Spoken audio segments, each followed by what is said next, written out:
Eu quero compartilhar com você hoje a mordomia do Espírito que há em nós, na nossa alma, que é as nossas emoções.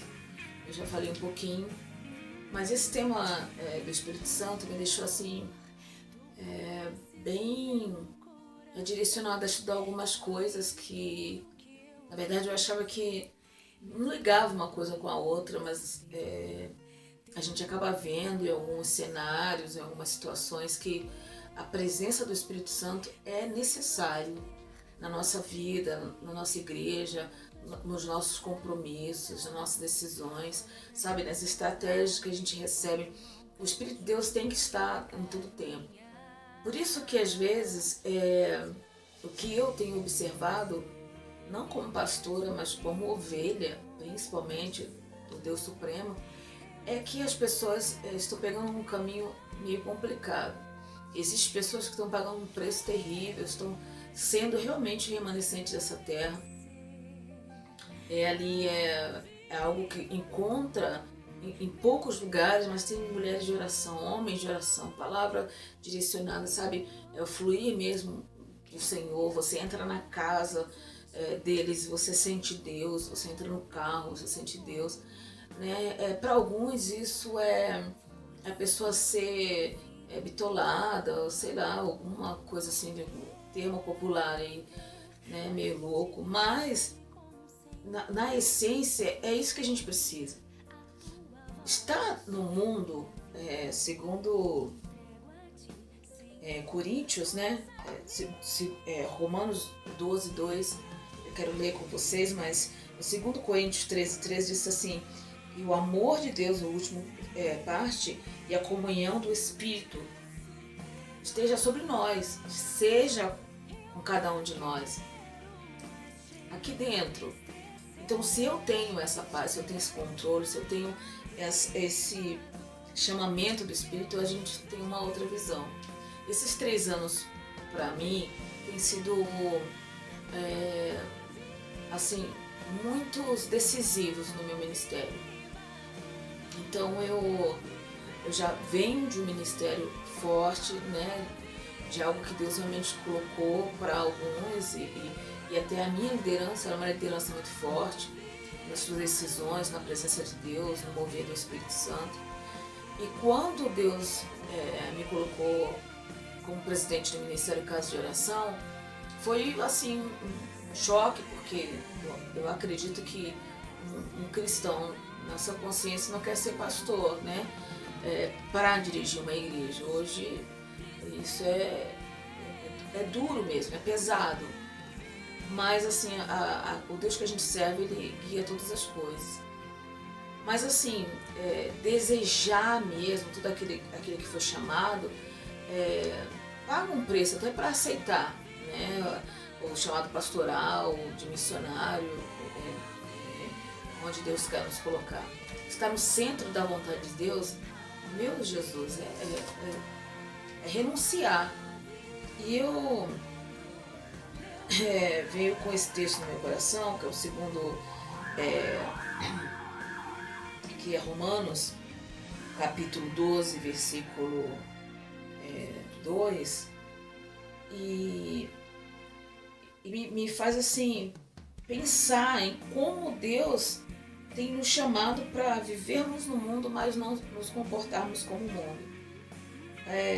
Hoje a gente ri, a gente brinca de algumas situações que a gente vê no Face, né? O crente com algumas atitudes, não visão de alguns segmentos é que vamos, as coisas têm que acontecer e é nós que fazemos alguma coisa, é o tom, ou o estudo, a matéria, é o meio que eu tenho de comunicação é que vai fazer alguma coisa. Tudo isso ajuda, mas o que permanece é o Espírito Santo de Deus. Então, quando eu falo da presença do Espírito Santo de Deus, é uma presença de mudança na mente. Em Romanos 12 diz que, na primeira parte, não vos conformeis com este mundo, não tenha aliança com este mundo. E eu estava orando esses dias de madrugada, Deus colocou uma palavra no meu coração e é isso que eu quero compartilhar com você. E essa noite eu tive uma visão de Deus, assim, um sonho muito forte sobre a volta de Jesus, porque nós estamos nos conformando. E eu estava orando e Deus disse assim: Gisele, diga para minha igreja parar de falar, né? A igreja de hoje está gerando um Deus com atitudes humanas. Essa foi a frase. E eu não sou humano. E aí veio aquela voz do Senhor no meu coração, né? Eu não sou filho de homem para que minta. Eu não me arrependo. Eu não mudo de posicionamento.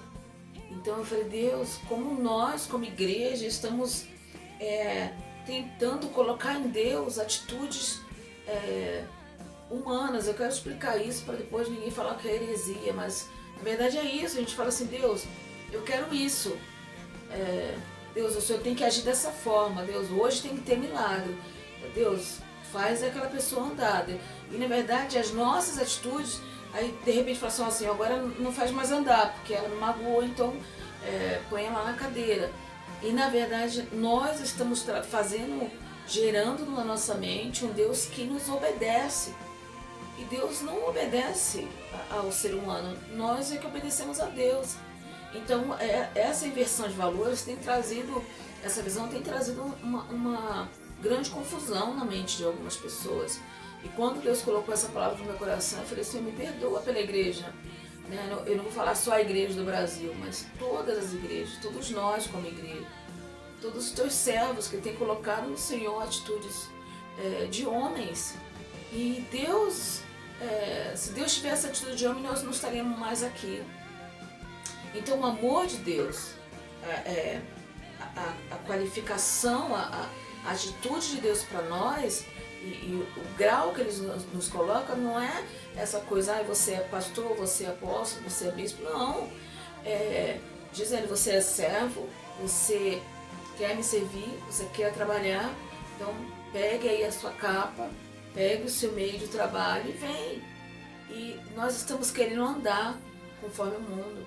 E isso, queridos, tem trazido um peso muito grande. Quando eu falo de adoração, eu quero mesmo compartilhar isso com você. Eu vi um documentário, eu gosto muito de ver documentário, e vi uma história de 5 meninas entre 12 e até 17 anos. E, enfim, essa moça tem uma série de problemas numa outra escola e é transferida para uma escola de religiosa e se envolve, tem um envolvimento lá amoroso. E essa menina, ela tem um envolvimento amoroso, né? E num dia ela está assistindo televisão em casa, já mudou de colégio, tudo, com outros amigos, não tem a mesma sintonia, né, com esses amigos.